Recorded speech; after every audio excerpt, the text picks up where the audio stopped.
This is Asake Online. Welcome to Agriculture on Site. I'm your host, Busani Bafana. Today we are learning about silage making, baling, as well as pasture development. Let's hear more. Looking after these things is a husbandry practice. So husbandry practice is not just about nutrition, which we are talking about. It's also about understanding you've got to deworm your cattle, you've got to vaccinate your cattle at the right time, you've got to provide them with clean drinking water. I'm sure you've seen we're pumping water from the bowls for our cattle wherever they are. They're drinking clean, nice clean water, the water that we drink. So to me, husbandry is a practice which every farmer has got to be looking at and practicing it the correct way, so that we develop the industry together. It's not something that will happen on its own. Your cattle must be free of ticks. You must be dipping them, away from deworming, dipping.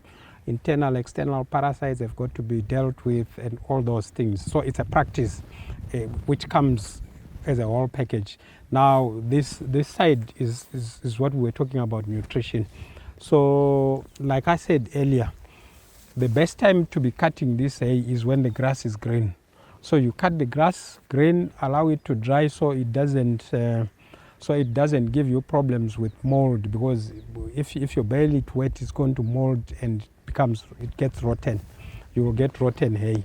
So it's also an art where you need to understand, when you look at the grass, when to cut and when to bale. Yeah. Yes, it's an art. It's all a package that comes with the husbandry practice that I'm talking about.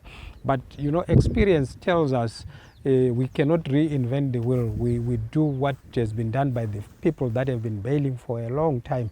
So we make friends with them. We've been baling with them, and we understand what it is to bale.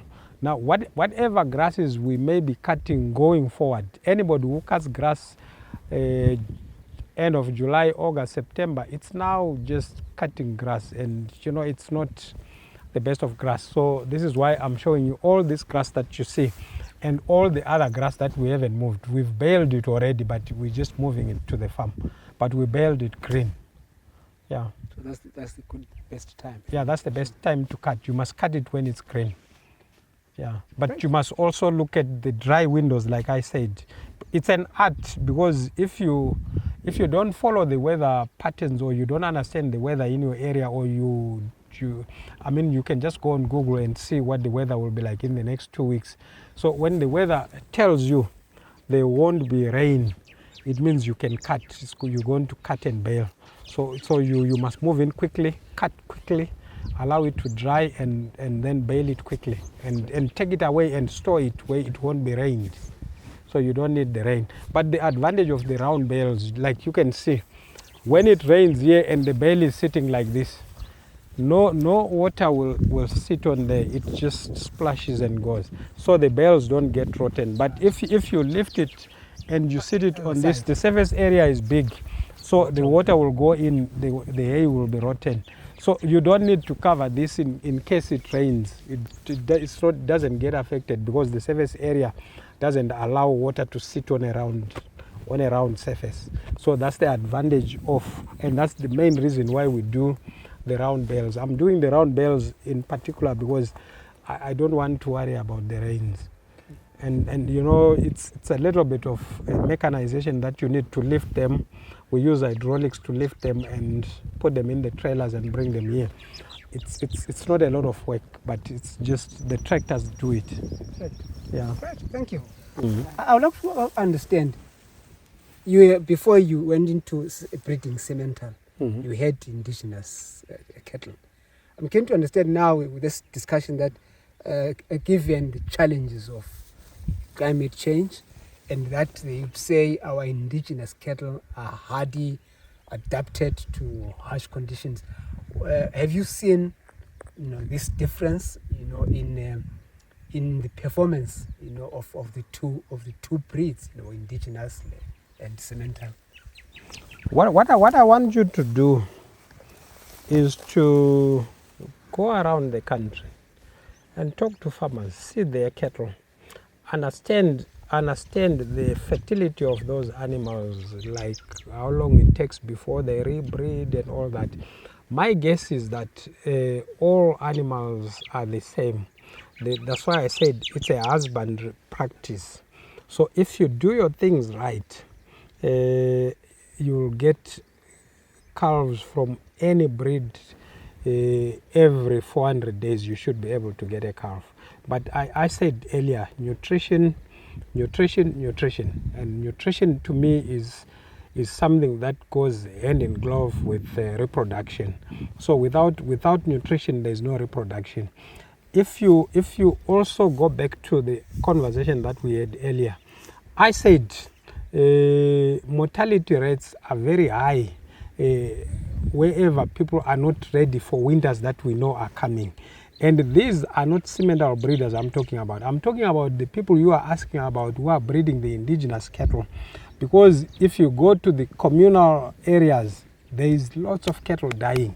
And veterinary services will give you the statistics on how many people, how many cattle have died in Gwanda South or in Bite Bridge and so on, to poverty deaths. And those cattle, most of those cattle are dying. Those are the indigenous cattle that we're talking about, because people are not ready when winter comes. You understand the point? So I'm saying people have got to be flexible and select cattle that will give or yield beef for them, or milk if you choose the dairy side. So if you select those animals and you do it well, you don't need the big numbers that we're talking about. You must carry less cattle. You understand the point? Because these are bigger animals, so naturally you must carry less of them per unit area, because the bigger they are, the more grazing they need. So you carry less, but you produce more beef. I'll give you a very good example that you can have 1,000 Mashona animals which are dressing at 120 kgs. So 1,000 of those means you're just carrying 120,000 kgs of meat on the farm. But a guy with 300-400 Siementals dressing at 300 is already carrying 90,000. So who's got more money there? If you want to do the maths right, you will see what I'm talking about. So I truly want to encourage people to breed an animal that will give us an average weight of around 500 kgs. Then we know at slaughter point we're getting around 240 to 250 kgs of carcass, which is what we should be aiming at. Today, our average slaughter weights are around 120 kgs. You can find the statistics from the butchers, from the abattoirs, and there is statistics about all this that we're talking about. But we've got a lot of work to do to change those animals so they dress at what we want them to dress at. And for us to be able to do exports, we should be able to produce that animal with good marbling, good rib eye, good whatever characteristics of the carcasses that we need, so we can export, because exports will always come with conditions. It's not just that you've got 5 million cattle, then you can export. No, they come with conditions, because you are going to tell us, I want an animal that weighs so much, that has got so much marbling, or whatever conditions you put on there is what the farmers then must look at and supply you what you want.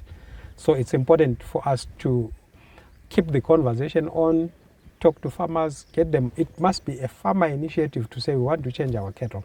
But we also come in to bridge that gap where we say we've got the bulls to help change the local or the indigenous or whatever heads we have.